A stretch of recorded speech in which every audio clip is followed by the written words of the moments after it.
Hello everyone and welcome to the Business Development Executive Training Pre-Sale Module 2। इस video में company introduction के बारे में देखेंगे कि कंपनी एग्जैक्टली है क्या, कंपनी क्या करती है, कंपनी के सॉल्यूशंस कौन कौन से हैं और ये सॉल्यूशंस से हमारे जो क्लाइंट हैं उनको क्या फ़ायदा हो सकता है। तो ये पीपीटी से स्टार्ट करते हैं। सबसे पहला है कंपनी का नाम, दैट इज स्टूडेंट्स रूट, और ये है एजुकेशन रिसर्च इंस्टीट्यूट। एजुकेशन में आते हैं डिफरेंट प्रॉब्लम्स पर रिसर्च करके उसके सॉल्यूशंस क्रिएट करती है। So here is what we do. We help the unique schools who are excited about technology, practical and innovation oriented learning as per new education system, so you can have the unbeatable competitive advantage, ROI and work ease। यहाँ पे ये बात है, ये notice करने वाली है, that is new education system.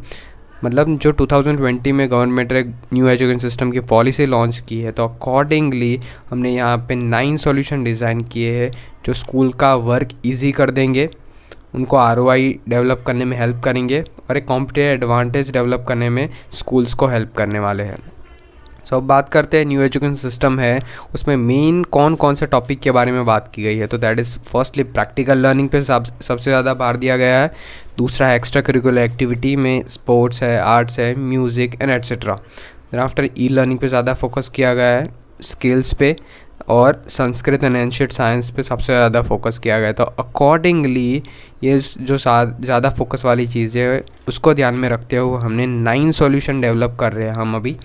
तो उसमें से ये पहला सॉल्यूशन है ई लर्निंग सॉल्यूशन, वो ऑलरेडी मार्केट में लॉन्च हो चुका है और बाकी के जो 8 सॉल्यूशन हैं वो भी डेवलपमेंट में है। तो मैं अभी आपको एक्सप्लेन करता हूँ कि बाकी के जो 8 सॉल्यूशन हैं वो क्या क्या है और कैसे काम करने वाले हैं। तो सबसे पहला अप्लाइड लर्निंग। जो एकेडमिक्स में स्टूडेंट्स लर्न करते हैं उसको रियल लाइफ में कहाँ और कैसे अप्लाई करना है वो चीज़ें यहाँ पे स्टूडेंट को सिखाई जाती है। फॉर एग्जांपल इंटीग्रेशन या डेरिवेशन हम पढ़ते हैं, उन चीज़ों को रियल लाइफ में कहाँ प्रॉब्लम सॉल्विंग की तरह अप्लाई करके इनोवेशन की तरह स्टूडेंट फोकस कर पाए, यही एजेंडा, यही एम है इस सॉल्यूशन का। दूसरा सॉल्यूशन है A to Z with any goal. For example किसी भी स्टूडेंट को क्रिकेटर बनना है, फुटबॉलर बनना है, हॉकी प्लेयर या चेस प्लेयर, कुछ भी बनना है, तो जनरल एजुकेशन सिस्टम से ये पॉसिबल नहीं है। तो यहाँ पे हमने एक पर्सनलाइज लर्निंग सिस्टम डेवलप किया जिसकी मदद से अगर स्टूडेंट को किसी भी डायरेक्शन में आगे बढ़ना है तो ये पॉसिबल हो पाएगा। सबसे पहले उनको ट्रेन किया जाता है, देन आफ्टर उनको कॉम्पिटिशन्स में पार्टिसिपेट करवाया जाता है और डिस्ट्रिक्ट लेवल, स्टेट लेवल और नेशनल लेवल पर उनको प्रमोट किया जाता है। तीसरा सॉल्यूशन है एक्सपीरियंशियल लर्निंग। इस सॉल्यूशन में स्टूडेंट हैंड ऑन एक्सपेरिमेंट कर पाएंगे जिसकी वजह से उनको भी पता चलेगा कि साइंस एग्जैक्टली फील कैसे होता है। हर एक experiment student hand on experiment कर पाएंगे कि जिसकी वजह से उनको भी पता चलेगा कि जो थियोरेटिकली कॉन्सेप्ट्स होते हैं वो रियल लाइफ में वर्क कैसे करते हैं। चौथा सॉल्यूशन है ब्रिजिंग स्कूल एंड इंडस्ट्री। अभी क्या है कि स्कूल में जो पढ़ाया जाता है वो इंडस्ट्री में यूज़ नहीं होता और इंडस्ट्री में जो चाहिए वो स्कूल में पढ़ाया नहीं जाता। स्कूल और इंडस्ट्री के बीच में बहुत बड़ा गैप है। तो यहाँ एक ब्रिज की तरह काम करके हम यहाँ पे क्या करने वाले हैं कि इंडस्ट्री के जो प्रोफेशनल्स होंगे उनको स्टूडेंट के साथ कनेक्ट करेंगे, जिसकी वजह से स्टूडेंट जान पाएंगे कि अगर उनको पर्टिकुलर इंडस्ट्री में आगे बढ़ना है तो किस टाइप की स्किल्स, किस टाइप की नॉलेज की उनको रिक्वायर रहेगी, कि जिसकी वजह से वो पहले से ही उस तरीके से प्रिपेयर रह पाए। देन आफ्टर आता है 3D एजुकेशन। हर एक स्कूल में 3D लैब हो ये ज़रूरी नहीं है, हर एक स्कूल में प्रॉपर लैब के साथ प्रॉपर इंस्ट्रूमेंट हो वो भी ज़रूरी नहीं है और मोस्टली कोई स्कूल में ऐसा अवेलेबल होता भी नहीं है। तो यहाँ पे हमने ऐसा क्या डिज़ाइन किया है कि एक VR लैब हर एक स्कूल में क्रिएट करने वाले डिज़ाइन होने वाली है जिसकी मदद से स्टूडेंट हर एक एक्सपेरिमेंट आसानी से कर पाएंगे। फॉर एग्जांपल 11th-12th में बायोलॉजी सब्जेक्ट आता है तो उस सब्जेक्ट में स्टूडेंट को अगर बॉडी पे एक्सपेरिमेंट करना है तो बॉडी तो अवेलेबल हो नहीं सकती स्कूल में। तो यहाँ पे हम ऐसा डिज़ाइन करें जिसकी वजह से वर्चुअली बॉडी वहाँ पे अवेलेबल रहेंगी, कि जिसकी वजह से अगर स्टूडेंट को कोई भी एक्सपेरिमेंट करना है तो वो आसानी से उस वर्चुअल बॉडी पे कर पाएंगे और एडिशनल को इंस्ट्रूमेंट की भी रिक्वायरमेंट नहीं रहेगी। देन आफ्टर आता है फ्यूचर टेक्नोलॉजीज़।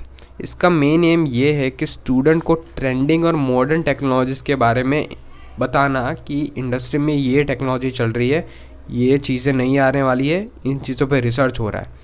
इनको मॉडल्स और प्रोटोटाइप बना के ईजिली अंडरस्टैंडेबल फॉर्म में उनको समझाया जाता है जिसकी वजह से अगर उनको किसी भी डायरेक्शन में आगे बढ़ना है तो उनको पहले से ही पता होगा कि ये चीज़ें इमर्जिंग है, ये चीज़ें न्यू टेक्नोलॉजी वाली है, तो ये इसका मार्केट फ्यूचर में अच्छा होने वाला है, तो मैं इसी डायरेक्शन में जाऊँ।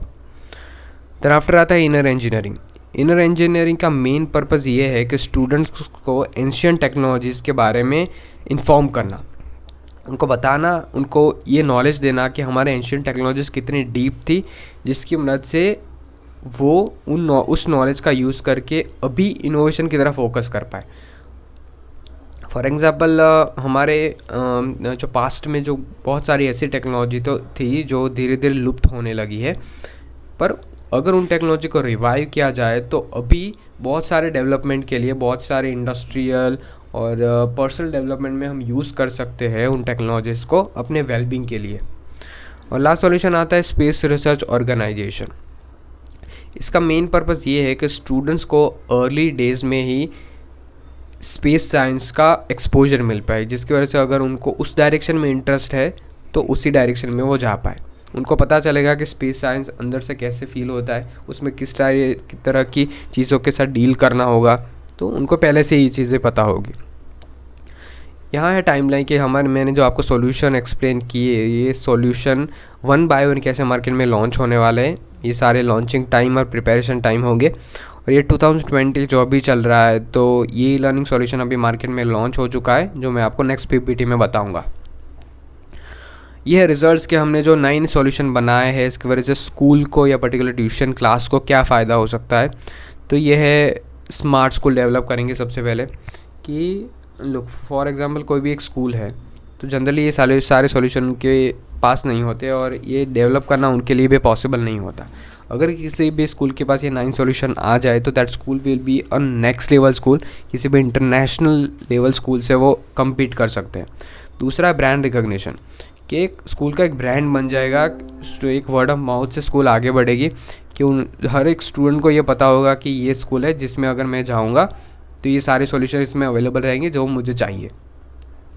देन आफ्टर आता है competitive advantage over other schools. ये सॉल्यूशंस अगर आपके स्कूल में अवेलेबल रहेंगे तो डेफिनेटली आप दूसरे स्कूल से कुछ अलग ही दिख कर आओगे, जिसकी वजह से आपका भी एक वर्ड ऑफ माउथ से स्टूडेंट में थोड़ा वैल्यू है वो बढ़ेगा और स्टूडेंट भी जाना चाहेंगे कि नहीं, अगर ये सॉल्यूशन स्कूल में अवेलेबल तो मैं इसी स्कूल में जाऊँ।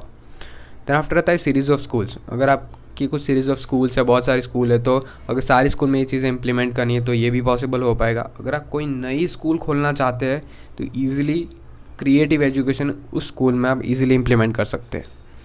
देन आफ्टर आता है ROI, रिटर्न ऑन इन्वेस्टमेंट। इसका मतलब ये है कि स्टूडेंट जो स्कूल है उनको एक टाइम ही इन्वेस्टमेंट करना है, एक टाइम ही वर्क करना है और कंटिन्यूसली स्कूल्स है वो स्टूडेंट्स के पास से ही सर्विसेज का चार्ज ले सकते हैं और अच्छा खासा रिटर्न ऑन इन्वेस्टमेंट जनरेट कर सकते हैं। देन आफ्टर आता है टाइम सेविंग। स्कूल्स के लिए ये बहुत ही टाइम सेविंग होगा। अगर न्यू एजुकेशन सिस्टम के अकॉर्डिंग ये सारी चीज़ें अगर स्कूल अपने हिसाब से करने जाएगी तो that will be very tedious और बहुत ही कॉम्प्लेक्स हो जाएगा उनके लिए और टाइम कंज्यूमिंग और मनी कंज्यूमिंग भी होगा। पर अगर ये आउटसोर्स हमारे थ्रू हो जाए, हमारे थ्रू ये सर्विसेज स्कूल को मिल जाए तो that will be time saving and money saving both for them. Okay, so that's all for this company introduction PPT। I hope कि आपको समझ में आ गया होगा। अगर आपको कोई भी क्वेश्चन है तो आप कमेंट में पूछ सकते हैं। Thank you.